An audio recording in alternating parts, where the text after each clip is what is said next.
RV. Oh, Penelope, she's a 1983.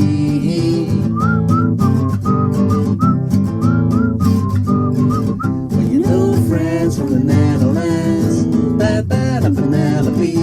And loves taking pictures and patterns of design. Penelope loves driving till the end of time. Well, RV-licious, if you like a vibe, please subscribe, please subscribe.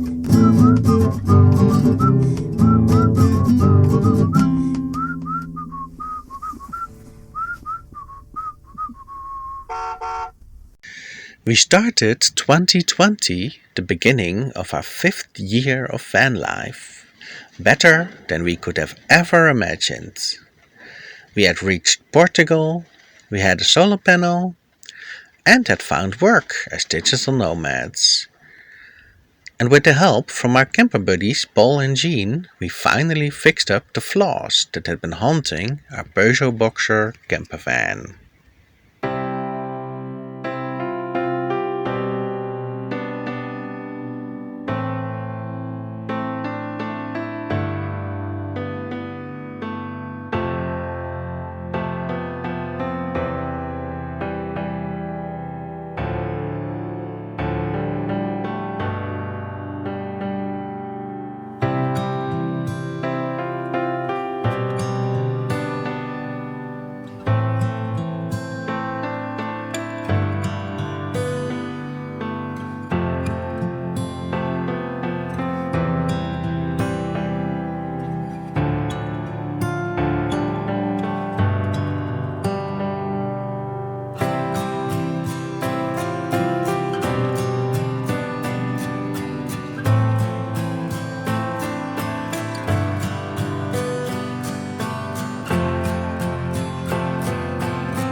We fixed the starting problem, the electric windows, the air conditioning, and even investigated our van's smoking issue.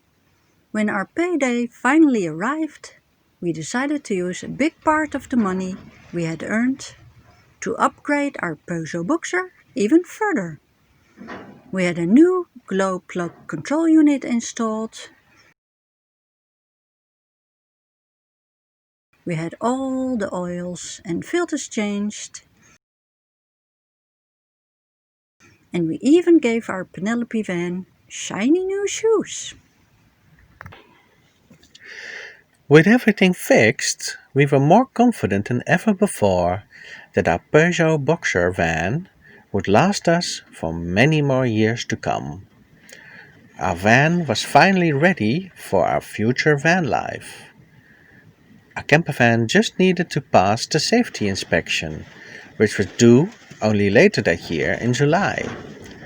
So there was plenty of time to spend in Portugal first. We had planned on staying in Portugal to do more digital nomad work, using our solar panel as an energy source to run our laptops on.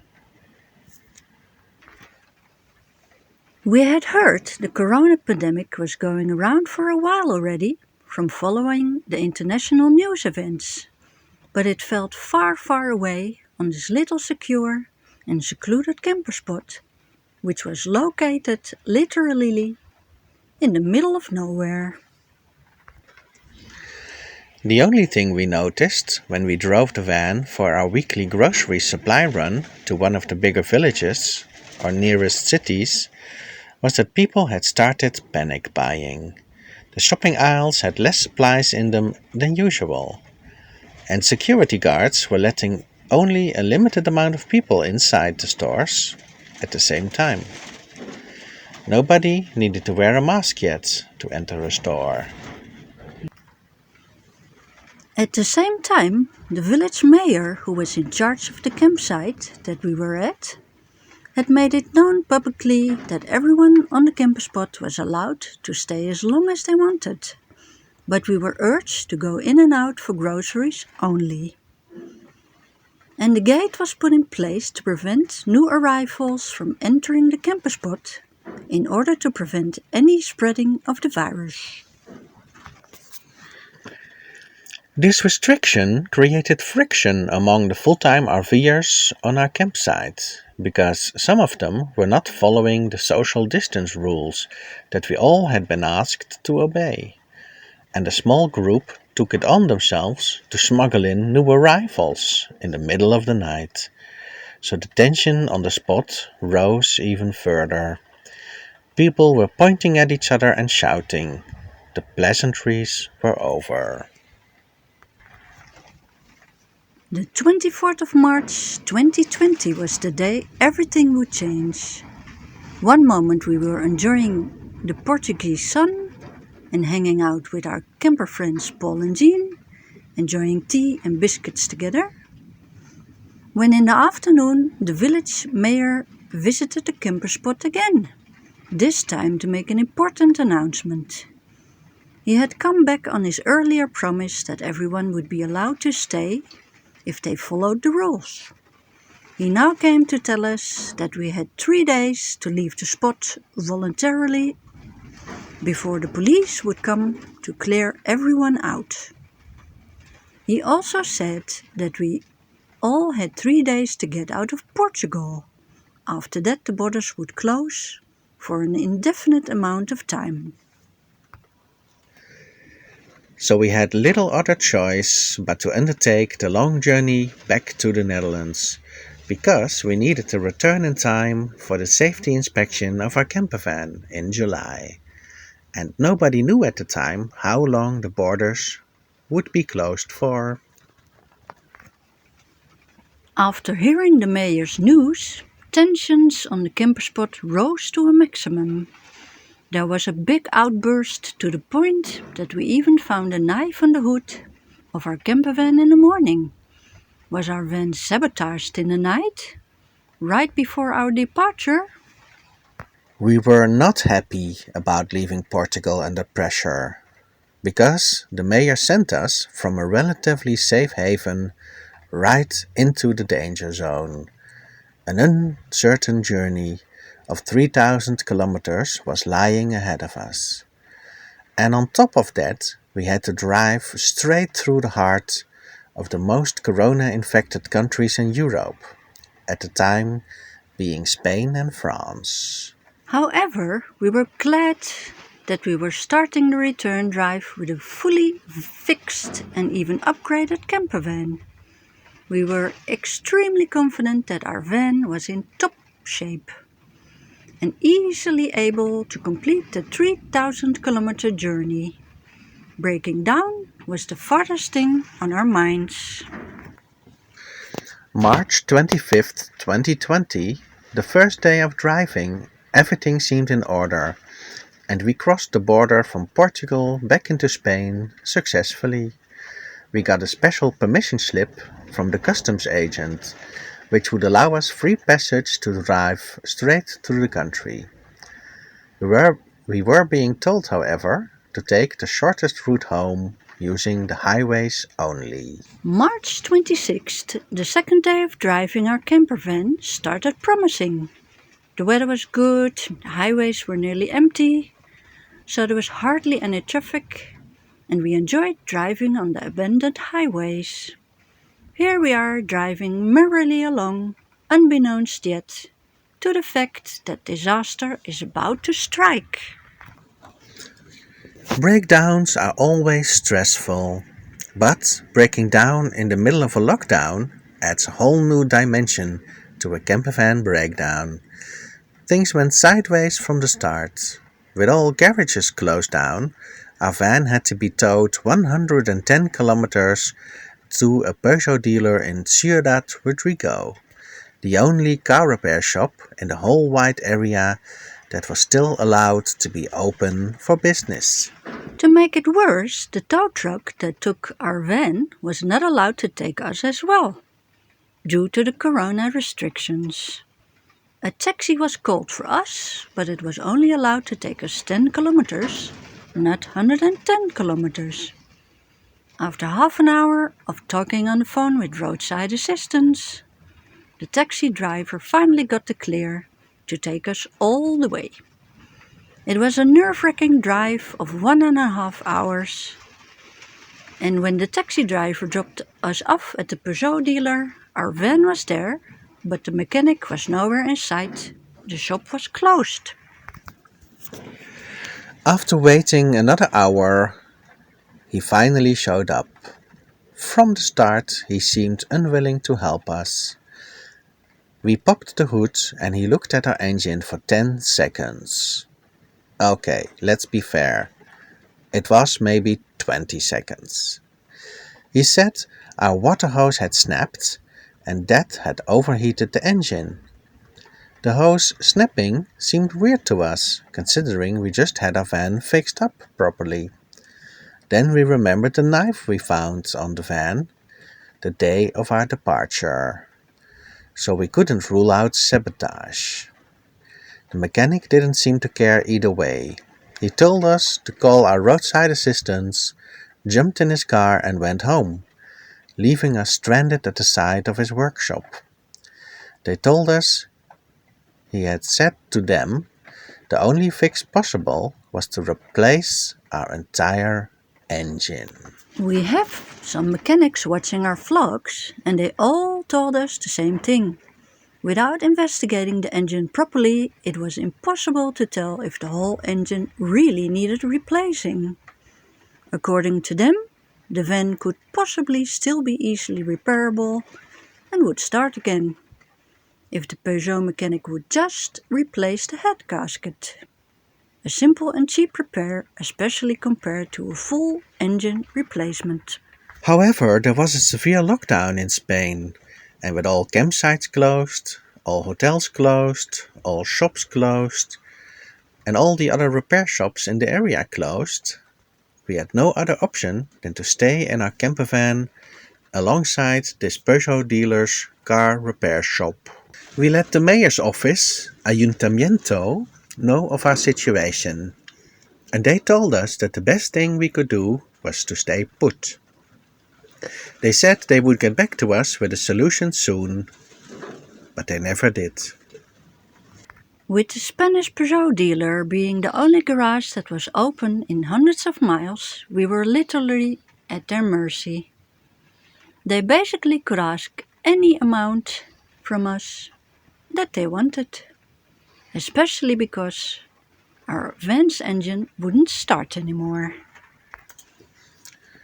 Communication with ANWB, the Spanish branch of our Dutch roadside assistance, did not go much better either. Things were constantly mistranslated, the employees on the phone seemed inexperienced and even rude. And on top of that, the Spanish and Dutch branches constantly contradicted each other's statements. We stood alongside the Peugeot dealer for weeks in a row.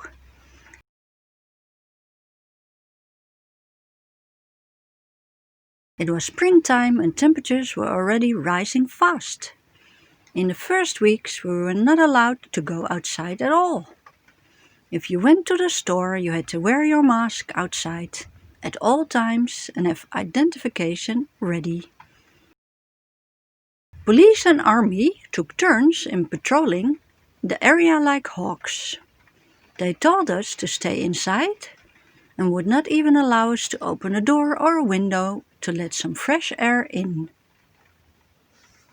We took turns throwing out garbage and going to the store. Patrick was checked twice. They wanted to know where you lived, why you were there. You almost felt like a wanted fugitive. Eventually, we were allowed to go outside for a few hours in the morning and a few hours in the evening. Nobody knew how long the lockdown would be, as it kept being prolonged again and again. With no rescue help possible, not even from the Dutch embassy in Spain, we finally decided to pay the Peugeot dealer whatever he wanted. To pay him to replace our whole engine, even though it was probably unnecessary and the engine would probably only need its head gasket replaced. To pay for the repair, we put in all our remaining money from our digital nomad work, the money that was supposed to last us for the rest of the year. At the same time, donations were coming in from our viewers from all over the world, many of whom were sympathizing with our situation. In a few weeks' time, we had finally raised enough to pay the Spanish mechanic. While the repair was underway, the mechanic refused that we stayed in our van. Officially, no hotel was allowed to open yet, so we were smuggled in secret with a taxi into a local hostel run by a friendly Spanish man called José. Luckily for us, the hostel was in the center of the town of Ciudad Rodrigo, so we were able to do some grocery shopping, get some masks, and even find a print shop to print our travel documents that we needed to continue our journey through France. Finally, on May the 22nd, one day before Petra's birthday, she got the best birthday present imaginable. We got the news that we had been anticipating for almost 2 months. Our van was repaired, and after nearly 2 months, we got our freedom back, and we were finally on the road again. The Spanish mechanic, who probably received the best payday in history, made sure to stay out of sight. Instead, he let his wife and his number one mechanic handle everything for him. What a guy! But we didn't care. We had our freedom back and would be happy campers to never in our lives return to the Spanish town of Ciudad Rodrigo. The big question on our mind now was, would we reach the Netherlands in our newly repaired van, and could we cross safely through France and Belgium? We instantly noticed new issues had arisen with the van. Since the engine replacement, the horn didn't work anymore, and if we drove uphill on the highway, the speed would drop drastically lower than ever before. There appeared to be a lack of power, and to top it off, a bright orange warning light started flashing up on the dashboard. Ultimately, we did reach the Netherlands, but our confidence in the Peugeot Boxer was still at a low. Upon arrival, we took the van immediately for her safety inspection, hoping for some good news. Hoping for someone to tell us we hadn't just wasted our savings as well as viewer donations on a van that wouldn't pass the safety inspection. Unfortunately, another batch of bad news was awaiting us. Besides from needing to fix a few minor issues like lights and brake lines, the undercarriage of the Peugeot Boxer appeared to have hidden rust holes in all of the spots you don't want to see them. In the wheel arches, in the sides, and in both of the carrier beams. These holes were carefully and deliberately covered up for the naked eye, but the professional who knows where to look found them right away. To fix and weld it all would cost us at least €1,000 and probably more. But by that time we had also lost faith in our Peugeot Boxer. Even if we would have had the welding done, we still had the other issues to deal with as well, like the unexplainable power loss in the replacement engine as soon as we drove up a hill. With the Boxer being the money pit that it had turned out to be, and with all our money and our viewers' money still freshly burning a hole in the pocket of the Spanish Peugeot dealer, we started weighing our financially severely limited options. We knew one thing, that we felt very little for being stuck again with an unroadworthy van, while possibly waiting weeks or even months to raise enough money to get it repaired eventually. After just having been completely stuck for 2 months in a row, we wanted to keep our mobility this time, even if it meant thinking way out of the box, or at least way out of the Boxer. We contacted a car salesman to see if we could make a trade with him, wallets closed. We proposed that in exchange for our van, we could pick something off their second-hand car lot. All we asked them to do in return is deliver that car, then with a brand new safety inspection on it. They were immediately interested to trade with us, as for them it would be easy to fix the Peugeot Boxer and sell it while still making a huge profit. On the other hand, our win would be getting a vehicle with a new safety inspection for a year, meaning instant mobility, no more repair costs, and a chance to drive back to Spain or Portugal and find some new digital nomad work there, while running our solar panel setup.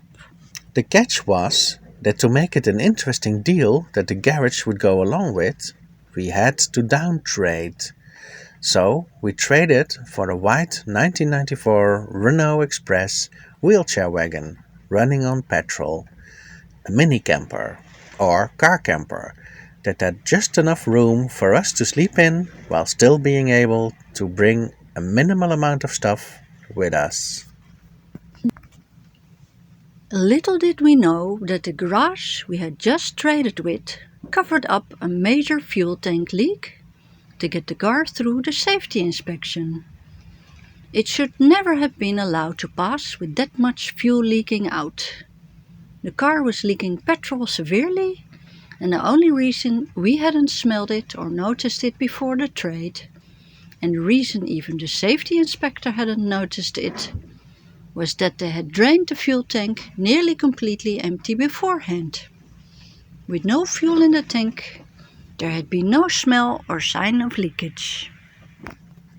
To make things worse, because it was a wheelchair wagon, the fuel tank on this vehicle had been custom made. So it was impossible to find another fuel tank and have it installed. We would have to have one custom made again, which would of course be very expensive. So we opted for the cheaper option, trying to fix the fuel tank ourselves. We spent days applying fixes that we had been advised to try or that we saw on YouTube. But in the end, the petrol fuel still found its way out. Because we were also full-time living in the car, we were sniffing in the unhealthy petrol fumes constantly day and night. When we slept in it, and even when we sat outside near it, we noticed the effect it had on both of us. Petra nearly fainted a few times. And Patrick noticed he had weird sensations of blurry thinking. And at the same time, let's not forget, there was also the extraordinary challenge of figuring out how to live in a small vehicle as a couple. Our only luck was that it was summertime when we started living in this mini camper, so most of the time we could sit outside during the day, except when it was raining. Living in a mini camper as a couple is interesting. Everything you do presents its own challenge: eating, sleeping, working, cooking. We noticed we were also much more exposed to the elements, and you don't really have as much privacy in a mini camper compared to a normal camper. If it was bad weather, we would sit in our front cab area, but in the evening we always had to get out to build our bed, which meant moving our stuff around from the back to the front and the front to the back twice per day. While we were getting used to our new life in the mini camper, we decided to drive back to Portugal at the end of the summer, despite of the petrol leak. We figured we would have the fuel tank replaced in Spain or Portugal once we were there and had a chance to earn some new income. The Netherlands, however, is a fairly flat country. We were just about in Germany when we drove up and down the hills for the first time with our mini camper, when we noticed another serious issue. The car would shut itself down if we drove around the left corner. This process kept repeating and made the car unsafe to drive. It was already unsafe to drive with the petrol leak, as it would take only one spark or a casually thrown on the floor cigarette butt to ignite the petrol. We had no choice but to drive back to the Netherlands, where eventually the mini camper wouldn't start at all anymore. All this trouble since breaking down in Spain had not given us any opportunity to recuperate any of our income losses. We had been living from breakdown to lockdown to another breakdown again. We asked ourselves the question, should we do another fundraiser so soon after our previous one to get us out of Spain? What would be the chance of success? Then we received a long mail from Brian in the UK. It went like this. My wife and I had a motorhome for over 20 years, touring all over Europe. But, due to age, 85 years old now, we are unable to continue. So we sold our motorhome some time back. I can appreciate your problem, as over the 20 years we broke down on 3 occasions. On each occasion we had such friendly help and consideration. I feel I want to pass on the goodwill shown to me. Brian arranged for a few significant donations, and his kindness kick-started our fundraiser. Soon after, more donations were flowing in from all over the world. Again, it was very humbling to see the enormous amount of support that we were receiving to help us out of the mini camper into a new camper van. No more fuel leaks, standing height again, even another Mercedes 207D camper van, which had been our one and true love since the start of our RV life back in 2016. We end 2020 with new hope to continue our van life once more into 2021. in campervan Penelope the Fourth. Thank you for journeying with us through our first 5 years of our van life. We hope to see you again in 2021. Anywhere you go, give it all. Anywhere you say.